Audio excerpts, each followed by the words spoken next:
Ray McGovern, who worked as a CIA analyst for 27 years. He prepared the president's daily brief for Ronald Reagan when Reagan was president. In 2006, McGovern returned his commendation medallion in protest over the CIA's torture program. And he's been a vocal critic and outspoken activist against war. He even publicly confronted Donald Rumsfeld for the Bush administration's lies on Iraq.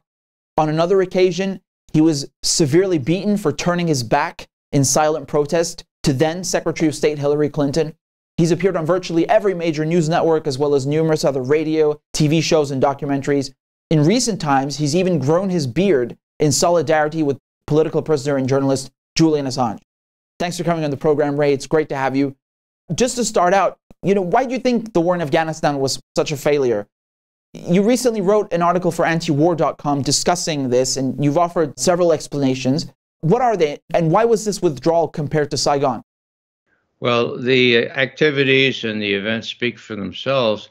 The only thing I would point out is that for one group, it was not a failure at all. It was a gravy train. The entity that I call the military, got a pencil? Military, Industrial, Congressional, Intelligence, Media, Academia, Think Tank Complex. It was a gravy train, okay? Now, what do I say? Media, as in all caps. Well, media is the linchpin here. You can't deceive the American people at large without capturing the media. The media, of course, is happy to be captured. So you have what Dwight Eisenhower warned against 60 years ago now. The military-industrial complex on steroids. And once again, with respect to the media, Eisenhower was really careful to point out that the only antidote, the only solution to prevent the worst from happening would be an enlightened, an educated, an informed populace, an informed electorate. And that, I'm sorry to say, we don't have today. So these people made money hand over fist. If you had stocks in Lockheed or Raytheon, your gains in this gainful period, over the last, 20 years, would be 58% higher than the norm of the gains. And, that does not make me wish that I had invested in any of these war things. But it's very instructive, isn't it, how people profiteer on wars and the foot soldier dies or gets wounded. When we talk about the military-industrial complex, which you've eloquently expanded to include other fields which are indeed complicit, what concretely made it such a gravy train? Money. I just mentioned the appreciation of stocks. A lot of these generals went through the revolving door, Even Austin, Defense Secretary Austin. Well, now, he was head of CENTCOM, the Central Command, which commands that area of the world, Afghanistan, Iraq, and the rest of it. And when he retired as CENTCOM commander, he was really unapologetic about what had just gone on. He testified before Congress just before he retired, and they asked him, now, General Austin, tell us, we invested $500,000, $500,000 in preparing and training good guys, moderate terrorists, to go into Syria and do our bidding. How many are still in action? And he looked very stolidly and said, 4 or 5. And of course, there was professed outrage by the Congress people. How could this be? Of course, they never do anything about it because they're lining their own pockets. Now, what was he really saying? when I first saw that, I said, well, he's just being amazingly matter of fact about it. I mean, I would have said, would you believe just 4 or 5? But no, he said 4 or 5. And it was as if, so what are you going to do about it? Right. You're supposed to be supervising me. What are you going to do about it? 4 to 5 armed and trained good guys in Syria, and only cost $500,000. So what are you going to do about it? The next week, he joined Raytheon. Mm-hmm. Okay. He didn't wait a year. I think you're supposed to wait a year at least, maybe 2 years. He joined Raytheon, and then Biden picks him to be the defense secretary 4 years later. I mean, hello, is this a great country or what? So this sort of personifies the greed, the avariciousness, the avarice, and also the dishonesty. Now, when Austin, I don't like to pick on Austin, but he is the defense secretary, right? When he was head of CENTCOM, there was a revolt among analysts down there in Tampa, Florida, who complained bitterly that they'd write a situation report and it would be massaged and made into something different before it goes up to Washington. Okay? In other words, we think this ISIL is a real threat, and we're not winning this thing, and it will be massaged to ISIL is a real threat, but we're winning this thing. Right? So some people from DIA, the Defense Intelligence Agency, that work down there complained. And then 50 people signed this thing and complained. 50 in the intelligence unit. So the IG, the Defense Department, IG goes down there. And of course, they whitewashed the whole thing and said, well, no. But who was in command then? Mm-hmm. General Austin. So fast forward now to this past 3 weeks. Well, let's go back to when Biden said, we're getting out of Afghanistan. We're getting out of there. We're going to be out of there by 9/11, right? Okay. He said that in mid-April. So I think it was the 14th of April. 2 months, April, May, June 14,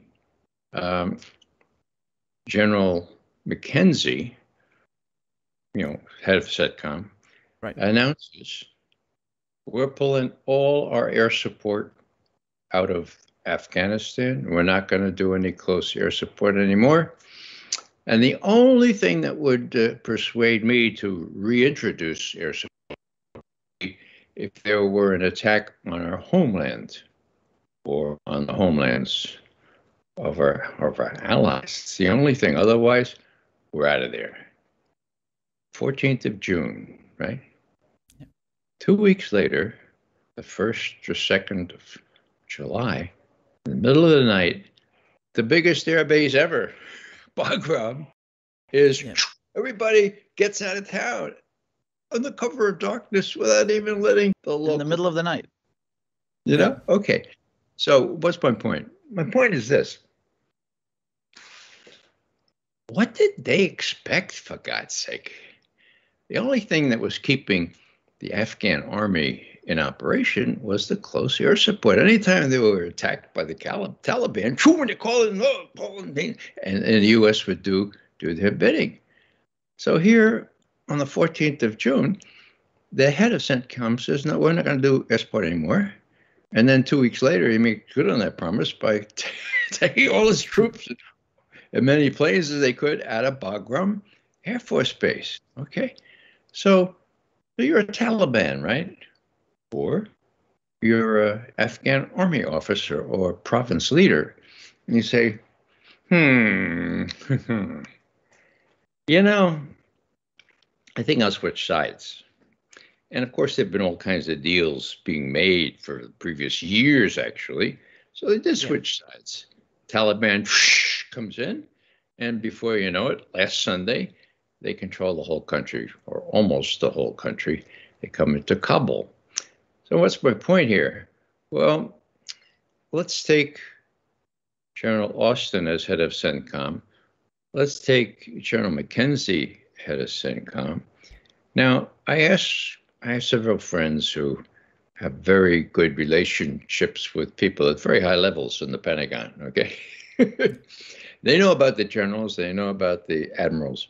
And I said to my friends, now, look, this looks really suspicious to me. Was McKenzie trying to give Biden a bloody nose? I mean, they didn't want to withdraw. Was he trying to make it as much of a mess as he possibly could, so that maybe he'd be able to insert more troops back in? Of course, there's 6,000 now. Of course, right. Is 2,500. Now it's 6,000. Yeah, yeah. So they said to me, "No, Ray, it's not that. They're dumb, just dumb as a doorbell. Dumb." Now, okay, they know these guys better than I do. And I suppose it's not much of an excuse either. I guess it's better than insubordination or treachery. But you're a foreign country or a foreign military. You're looking on our military now and say, oh, they're fine guys. They're really well equipped, but they're dumb as hell. I mean, that doesn't play very well abroad. So I don't know the real. I suspect that my friends, who are mostly colonels, one or two generals, are trying to, just can't get out of the mind frame that this couldn't be insubordination. I mean, the guy's a Marine general. Well, there've been a lot of Marine generals that have been insubordinate, and so that's the end of my little soliloquy on that aspect. When we're talking about withdrawal, the troop numbers have fluctuated. It was 2,500, now it's 6,000, as you said. But when we talk about the CIA, what about them? Because the first people on the ground in 2001 in Afghanistan, as we know, they were CIA, they were paramilitaries. And we've heard no mention whether they're leaving, whether they're withdrawing. As a matter of fact, CIA Director Burns said back in April that they're not leaving. And of course, that's not been covered anywhere in the media. And what about the private contractors? Because as far as I know, the contracts are still in place. So, is it a real withdrawal, or is it just a withdrawal of conventional armed forces? Well, the Afghan Air Force, such as it is, can't possibly function without the contractors. Even the helicopters can't be kept in the air very long without spare parts and so forth. So the contractors will have to stay. Huh? You think the Taliban's going to say, okay, you keep our helicopters going and you can stay? Well, maybe, because there are helicopters now, I mean, hello. The whole thing is so sadly ludicrous. The fellows from the CIA that came in on those horses, remember that? All those pictures, they came in on horses, and they were catering to the Northern Alliance, those warlords that are just worse than the Taliban, in my view. They're gone. I mean, the U.S. military took over. And one function of that, which is worth emphasizing, is that once the U.S. military takes over, once the U.S. military is at war, well, they do their own intelligence. Thank you very much. We don't need the CIA or DIA or anything else. We know what the battle requires. And so just as in Vietnam, and this is a direct analogy. I've been around a while. I was on duty in Vietnam. And what happened there was we analysts at the CIA had concluded that the Viet Cong, that is the communists under arms in South Vietnam, numbered between 500 and 600,000, okay? Now, General Westmoreland, head of MACV, said, no, it couldn't be any more than 299,000, right? Now, that's August, September, October of 1967. In January, February of 1968, you had the Tet Offensive, right, where every village, hamlet, town, provincial capital, and Saigon were attacked by how many VC? It had to be 600,000, for God's sake, So, was that deliberate? Yes. Was it a lie that Westmoreland was perpetrating? Yes. And, you know, you don't have to take McGovern's word for that. I had a really good friend. His name was Sam Adams. And he was responsible for enemy OB, order of battle, number of enemy and disposition, so forth, in South Vietnam. And he had made this conclusion that they were between 500,000 and 600,000. And he wrote up an estimate. He showed the evidence, and everybody in Washington, except the U.S. Army, Westmoreland's group, agreed. So he did this national intelligence estimate, right? It was really good. And this is September of 1967. And when it got to our director, Richard Helms, he looked at it and said, "Oh my God, that's not what McPhee, that's not what Westmoreland is saying." But yeah, we know. We've been over there. We know how they're falsifying the books. And he said, "Well, this is going nowhere." And we said, "What?" He said, "Look, this is Richard Helms, and this is their direct quote. My principal job is to protect the agency. And there's no way I can protect the agency if I get involved in a pissing match with the U.S. Army at war. Deep six this thing." And so it was. And I mentioned the Tet Offensive just a few months later. Why were people taken by surprise? Well, because the real information was suppressed. Now, just to fast forward here, guys like Petraeus, who was not really in diapers during Vietnam, but he wasn't very old, right? And others learned from that, okay? And they learned that if they want to do a counterinsurgency or they do some little war, you know, these smart guys in CIA and DIA will think they know something. So it's better not to have a national intelligence estimate. And so when we were losing our rear ends in Iraq at the end of 2006, and Bush and Cheney were saying, "My God, what are we going to do? What are we going to do? We're losing." Then Bobby Gates and Petraeus were recruited. "Look, you go fire those generals who know what they're doing. We'll do a surge. We'll do a surge, and that way, sotto voce, we'll be able to ride off into the West, not having lost a war during our tenure." Okay.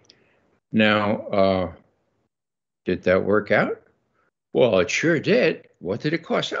Only cost 1,000 more U.S. troops dead. For what? Okay. So these are the same guys. Okay. This is Petraeus. This is Bobby Gates. Rumsfeld was going wobbly on the war, for God's sake, at the end of 2006. So they come in 2007. They surged 30,000 troops, kill a lot of people, get a lot of people killed. All right. So they learned from that. 2009, Obama comes in. Now, Obama had said, "This is a stupid war. We're going to get out of Afghanistan." And I kind of said, you know, Mao, that'd be interesting. Well, what happened was Petraeus and Gates and Hillary Clinton and these other highfalutin generals and admirals said, "You can't do that. We're going to have another surge." Obama says, "Another surge? Yeah, this time in Afghanistan. We got to get up to around 100,000, and then we'll win." And Obama's a politician, right? So he said, "Well, God, these guys are talking to the press now, and they're saying that if I don't surge, I'll be a weakling and all that." Okay. He said, "Okay, we'll surge, but then I'll bring all those troops back, and what we say, 2 years? Let's do it. Make it a year and a half." The hell kind of strategy is that? You're telling the Taliban, "Oh, look, go into the mountains for a year and a half and come back." I mean, it didn't make any sense. So, Was there an intelligence estimate? No. They didn't want those missing guys from intelligence to tell them which end is up. I'll tell you this. There was a general. His name was Eikenberry. And he had commanded U.S. troops in Afghanistan. He knew which end was up. They promoted him to be the ambassador in Afghanistan.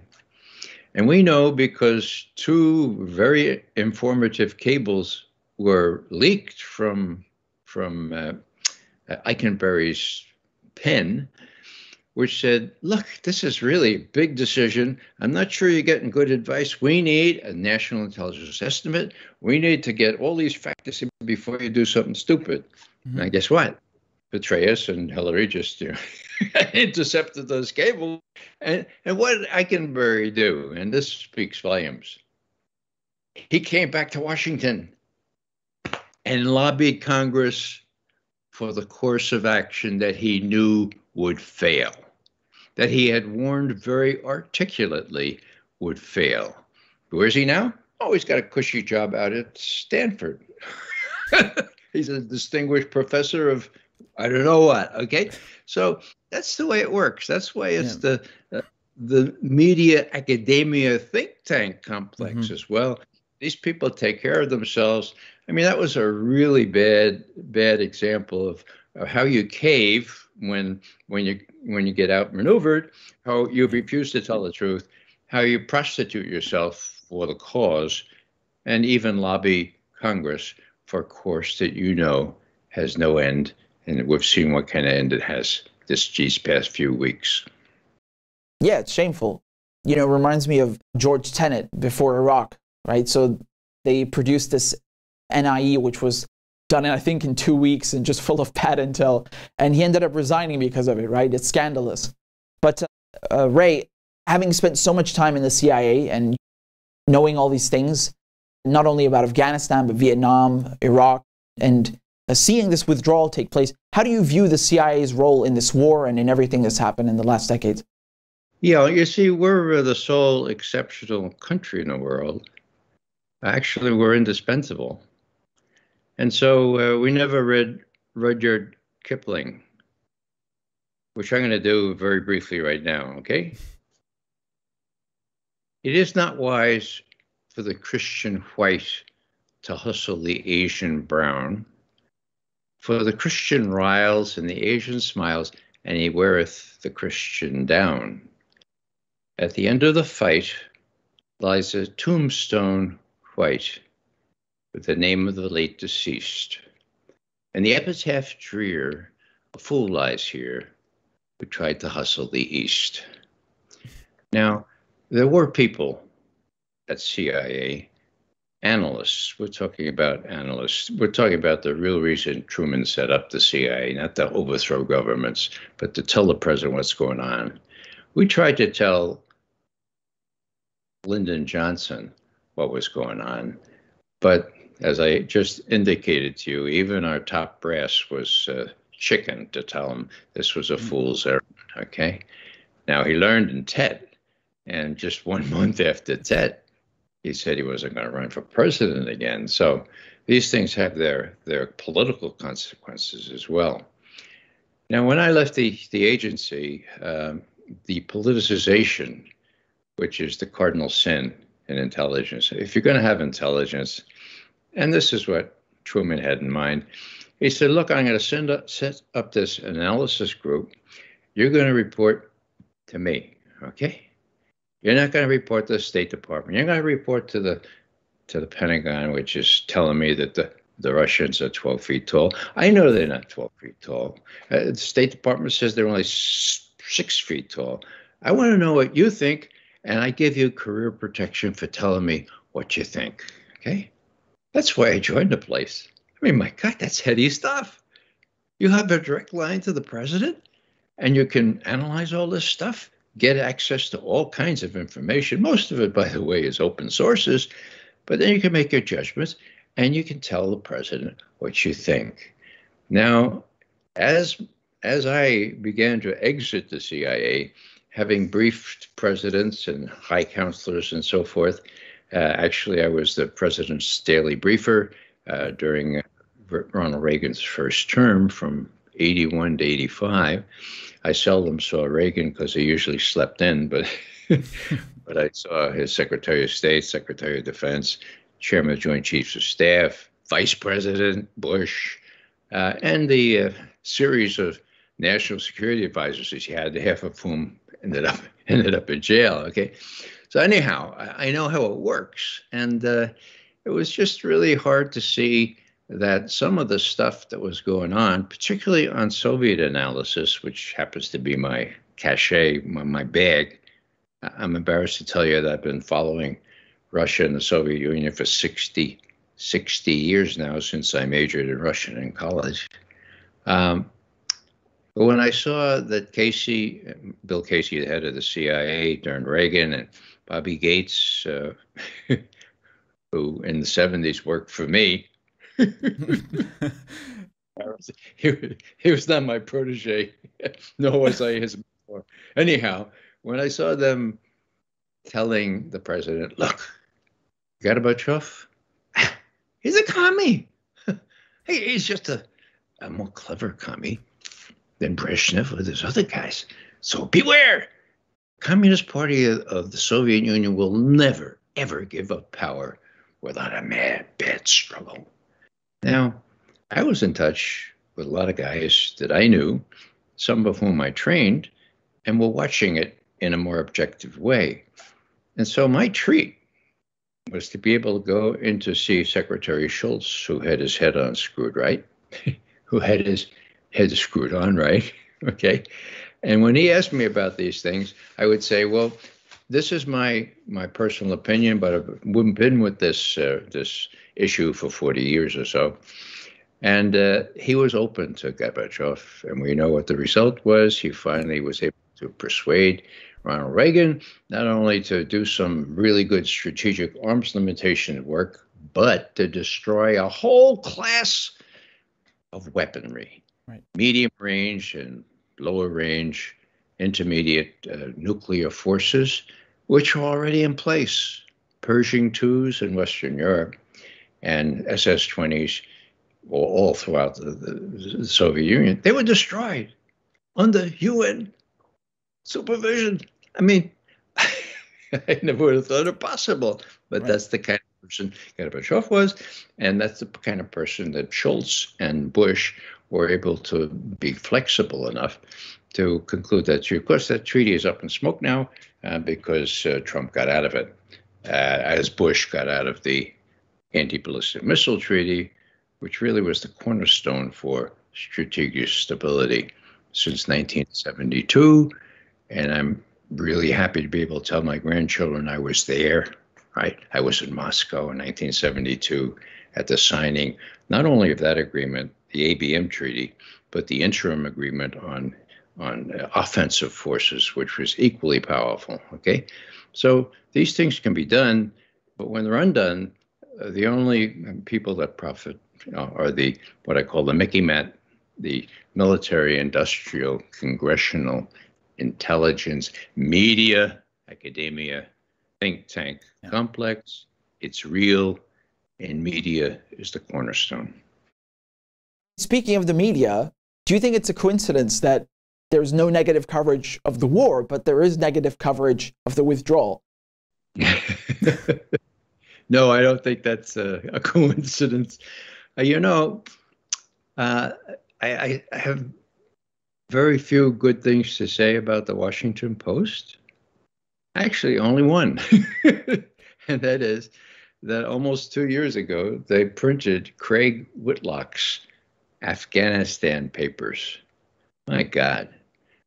You don't need anything else to see the lying and the cheating and the profiteering and the avarice and the hubris that characterized our top military and political figures. Now, this is documentary, okay? It was originated in something called cigar, not the kind of cigar you're going to smoke, right? It was the special Inspector General for Afghanistan Reconstruction, okay, cigar. Congress established that post. It's been amazing in its objectivity.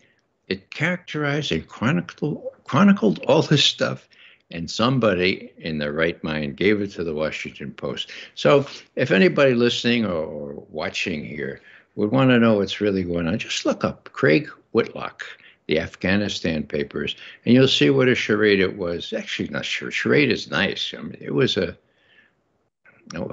war crime. What's going to happen, and lots of people died. Yep. People are focusing very much on the withdrawal and saying that it's been badly executed, it's botched. Do you think it would have been different, perhaps, had it been completed under Trump, since he agreed to this deal with the Taliban? Well, it's really hard to speculate on that kind of thing. It's sort of like what we call a contrary to fact condition, which we need to grapple with in grammar. But I'll say this: that in my view, the military really didn't want to take this this step of withdrawing from Afghanistan. I think that's pretty clear. The same with Syria, and there was there was a lot of opposition to both. There's a lot of skullduggery where they wouldn't even tell the President of the United States how many U.S. troops were in Syria. And we had diplomats bragging about that. We kept the President Trump, and we told him, we told him the wrong figures. So it's not a stretch in my imagination to look at that chronology, which I think I said before. April, Biden says we're out by 9/11. Then what did they do between then and June, when McKenzie said we're not going to do any more air power, and then 2 weeks later withdraws from Bagram, and so it was sort of like almost whether they were knowledgeable about this or not. My friends say they're dumb. Maybe they weren't, or maybe they were dumb. But what did they expect to happen here? And so, the next logical step, in my view, is: did they do it deliberately? Did they want the biggest mess that possibly could occur by simply not doing the necessary planning for? It's a strategic retreat. We used to, in the Army Infantry, where I served, we used to plan those things all the time. People talk about tabletop. We did it, real in person. We planned for these retreats. So it boggles the mind to think they were so dumb that they didn't get really with it way back before even Bush said by 9/11. Of course, later he said by August 31st. So I don't know how to look at it, but I do trust the opinion of my friends who know the General Officer Corps better than I do. And I guess it's a lesser charge to say they were just dumb. So I'll go with that. They were just dumb. So do you think this whole campaign has diminished the standing of the U.S. and its allies across the world as military powers, as nation builders, and so forth?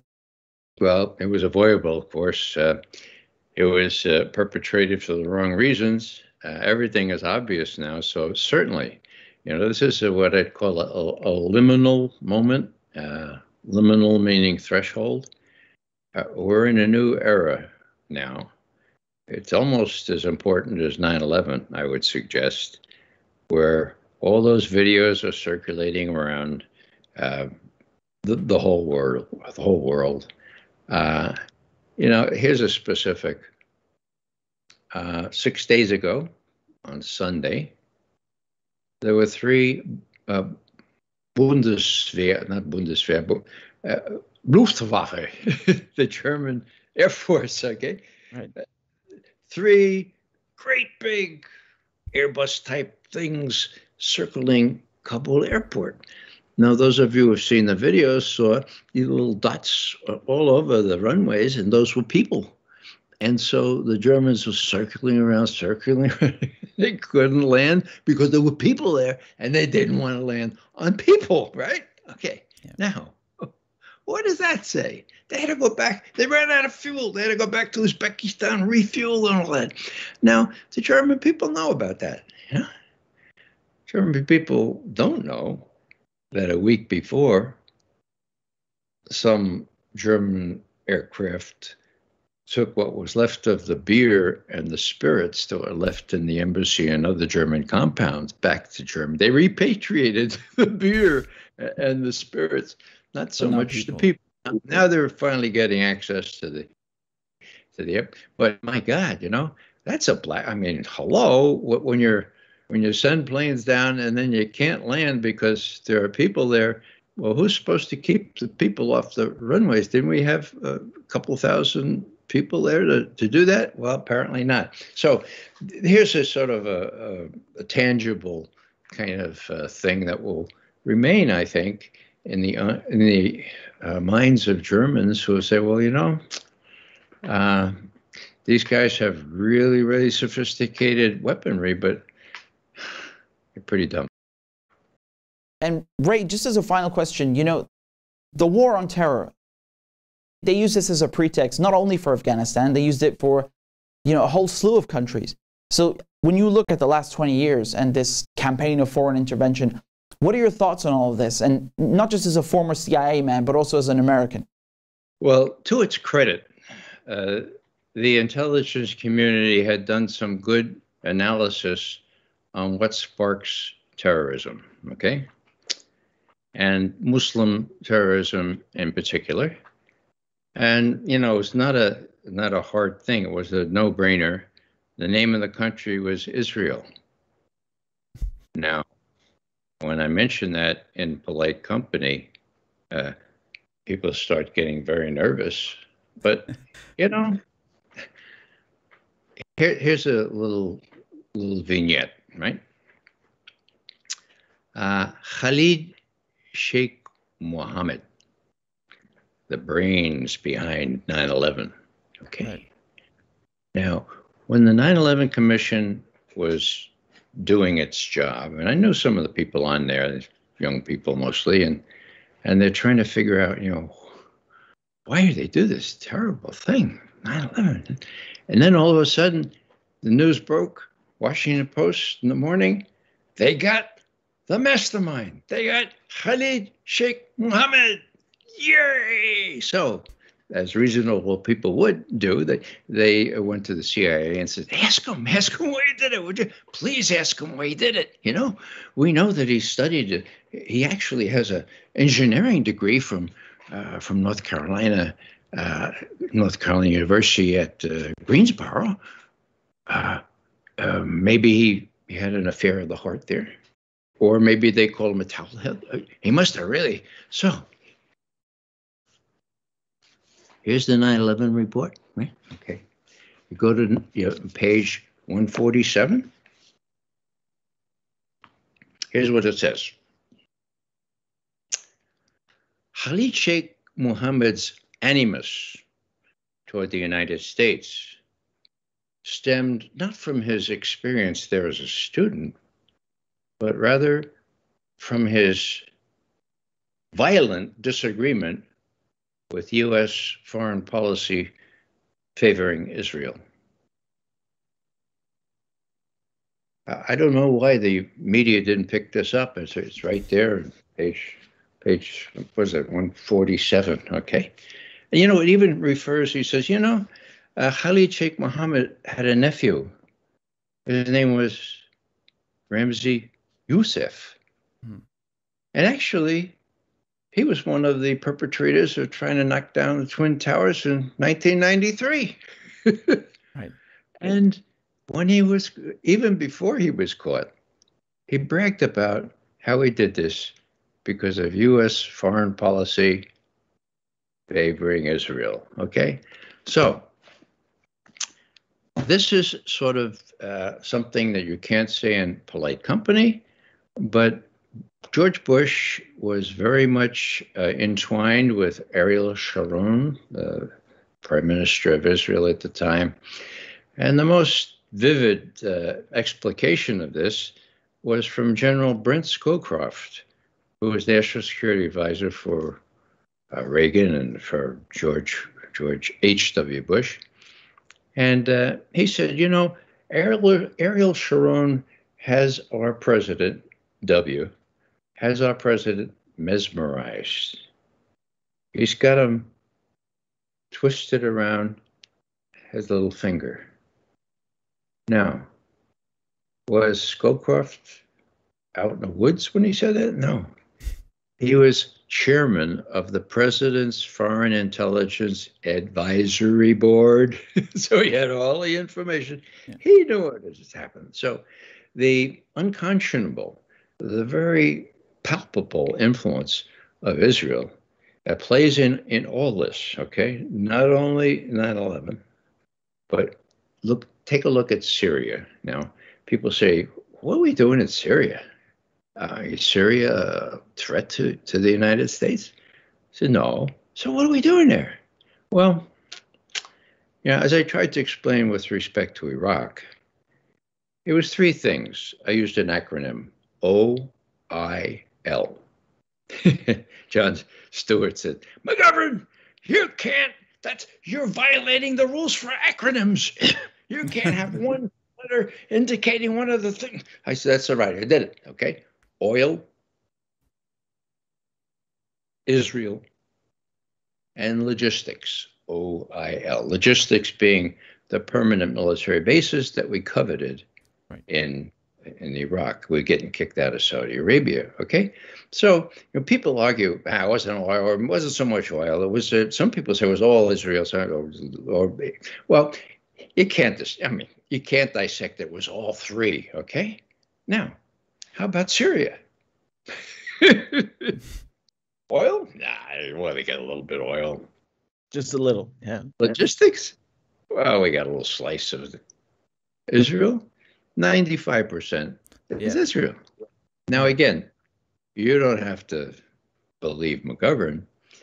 I mentioned that the Washington Post had come through once with a really good expose on Afghanistan.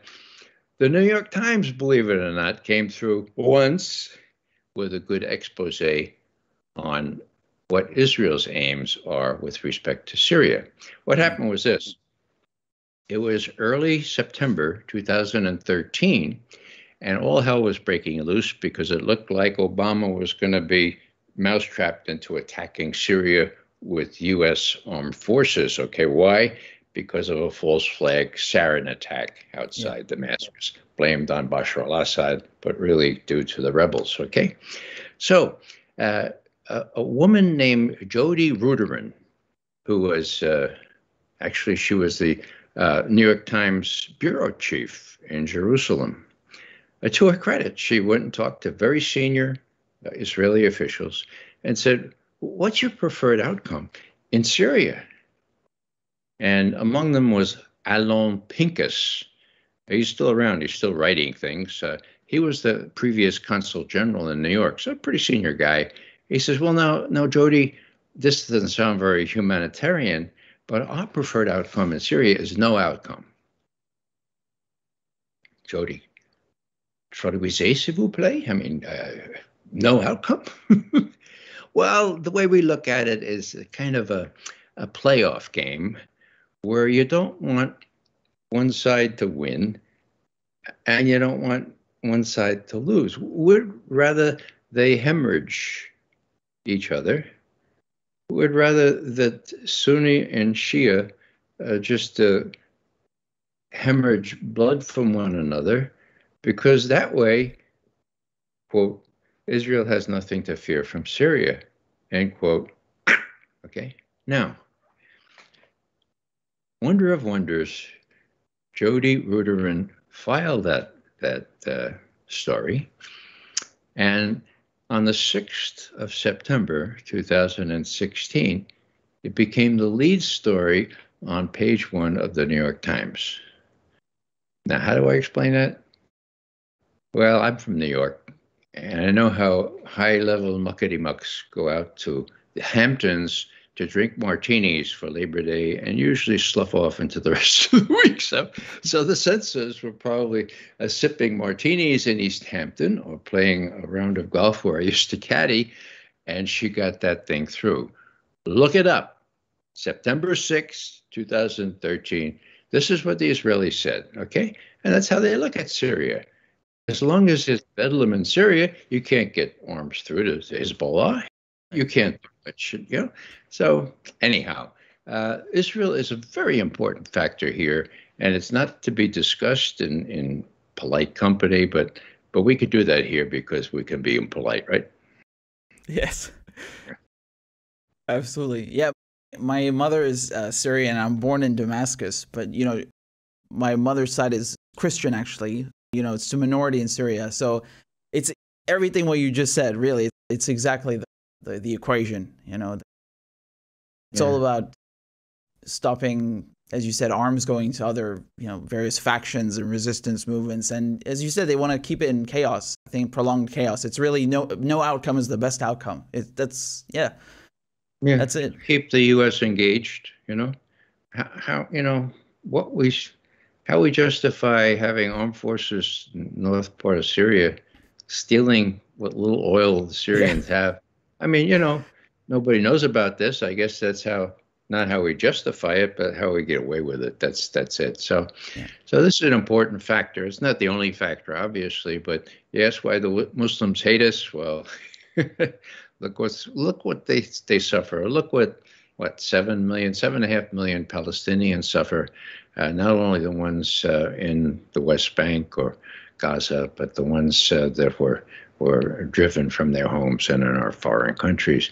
And this is a major thing that we need to face up to if we want to have any chance of preventing terrorism from flourishing.